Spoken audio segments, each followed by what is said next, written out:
আসসালামু আলাইকুম। আজকে শেয়ার করব বিফ রেজালা। নিয়ে নিচ্ছি পরিমাণ মতো গরুর মাংস,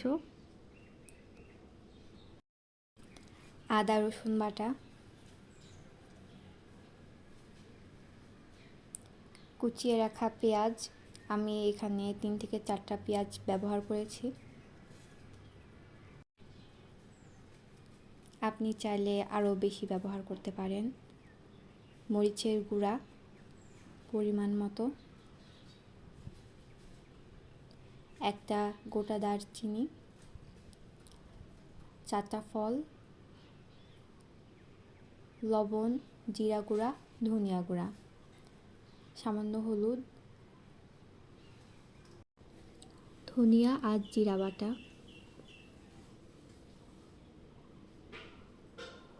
এই মুহূর্তে সবগুলো একসাথে দেওয়ার পর আমি এখানে ব্যবহার করেছি গোটা 4টা কাঁচা লঙ্কা।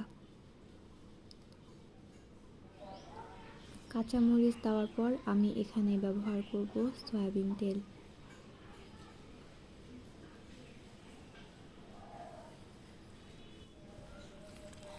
সবগুলো একসাথে ভালোভাবে মাখিয়ে নিব।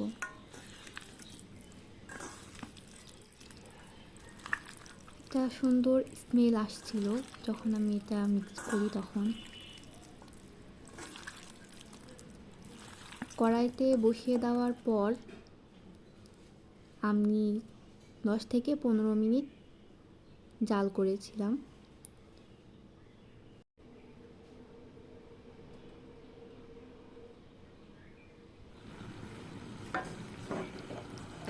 সামান্য নাড়িয়ে নিব। আমি কিছুক্ষণ পরপরই চেষ্টা করছিলাম নাড়িয়ে নেওয়ার, কারণ লেগে যাওয়ার সম্ভাবনা অনেক বেশি থাকে।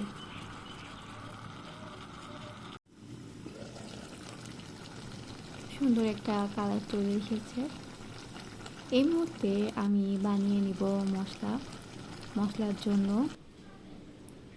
বেরেস্তা, টক দই, বাদাম, কিশমিশ, জায়ফল। আমি মশলাটা পাটায় বেটে নিয়েছিলাম, কারণ পাটায় বাটলেই মশলার স্বাদটা সুন্দর করে পাওয়া যায়, বেশি পাওয়া যায়, ফ্লেভার, টেস্ট সব কিছু সুন্দর থাকে। মাংস প্রায় অর্ধেক সিদ্ধ হয়ে গেছে। এবার আমি বেটে রাখা মশলা দিয়ে দিব।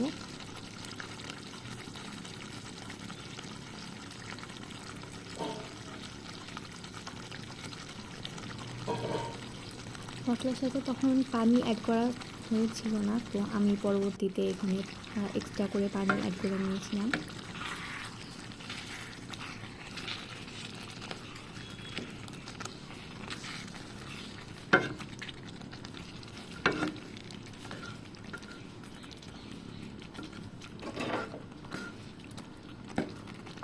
আস্তে আস্তে মাংসের কালারটা একটু হোয়াইটিং হয়ে যাচ্ছে।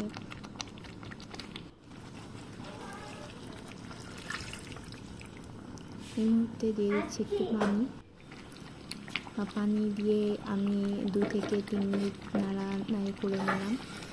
নাড়ানোর সময় খেয়াল রাখতে হবে যেন নিচে লেগে না যায়। আমার মাংসটা একটু নিচে লেগে গেছিলো। এখানে আমি পরিমাণ মতো পানি দিয়ে ঢেকে দিব। দেখতে পাচ্ছেন একটা সুন্দর কালার চলে আসছে।